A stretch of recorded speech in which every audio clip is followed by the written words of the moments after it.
Hi hello friends, welcome to pages of love. Today vlog వచ్చేసి మా అత్తమ్మ చేతి చేపల పులుసు. ఫస్ట్ ఉల్లిపాయలు, పచ్చిమిర్చి, టమాటా కట్ చేసి పక్కన పెట్టుకున్నారు. తర్వాత అల్లం, వెల్లుల్లి, జీలకర్ర అయితే మసాలాకు తీసుకున్నారు. ఇప్పుడైతే మన చిరుకులా కట్ చేసుకున్న ఆనియన్స్ అండ్ చిల్లీ రెండు కలిపి పేస్ట్లా చేస్తున్నారు.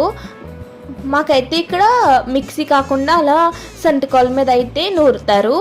అందరికీ డౌట్ రావచ్చు, అదేంటి మొన్నే కదా చూపించారు చేపల పులుసు అని చెప్పి.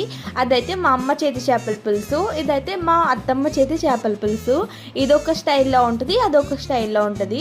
తర్వాత మనం ముందుగా మసాలాకు తీసుకుపెట్టుకున్నాం కదా, అది కూడా నూరారు. తర్వాత ఉప్పు, కారం, పసుపు పక్కన పెట్టుకున్నారు. తర్వాత చింతపండు నానబెట్టారు. ఇప్పుడైతే ఫిష్ కడగడం కోసం దాంట్లో పసుపు, పెరుగు, ఉప్పు అయితే వేశారు.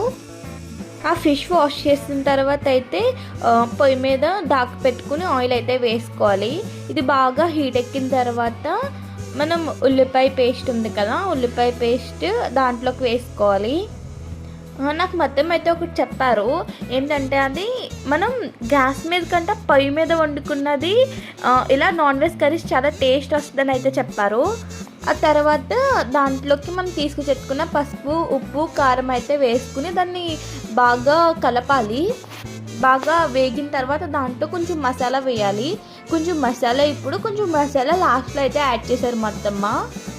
దీంట్లో మనం పక్కన కడిగి పెట్టిన ఫిషెస్ ఉన్నాయి కదా, అవి అయితే దీంట్లో వేస్తున్నారు. ఇప్పుడు ఇలా 2 స్టైల్స్లో చేస్తారని నేను ఇక్కడే చూసా. అంటే చేపల పులుసు ఎప్పుడన్నా ఒకే స్టైల్లో ఉంటుంది అనుకున్నాను.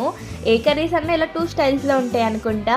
మా మమ్మీ ఒక స్టైల్లో చేస్తారు, మా అత్తమ్మ అయితే ఒక స్టైల్లో చేస్తారు. కానీ 2 స్టైల్స్ కూడా చాలా బాగున్నాయి టేస్ట్.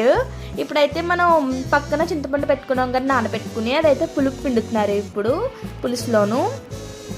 ఇలా కూడా చాలా టేస్ట్ వచ్చింది పులుసు. ఇప్పుడు దాంట్లో అయితే మిగిలిన మసాలా ఉంది కదా, అది యాడ్ చేస్తున్నారు. చేపల పులుసు ఎప్పుడు కూడా గ్యాస్ అయినా పొయ్యి అయినా కూడా బాగా మరిగితేనే టేస్ట్ వస్తుంది. మనం బాగా మరిగించుకోవాలి. ఇప్పుడైతే దీంట్లో శన కూడా వేస్తున్నారు. మీరు గమనించినట్టయితే ఆ వీడియోలోనే ఈ వీడియోలో అయినా శన ఉంటుంది. ఎందుకంటే నాకు మా హస్బెండ్కి కూడా శన అంటే చాలా ఇష్టం. అందుకు మా అత్తమ్మ, మా మమ్మీ కూడా ఇద్దరు శన వేసి చేశారు. అండ్ ఈ వీడియో అయితే ఇక్కడిదే ఎండ్ చేస్తున్నాను. పులుసు అయితే చాలా బాగుంది.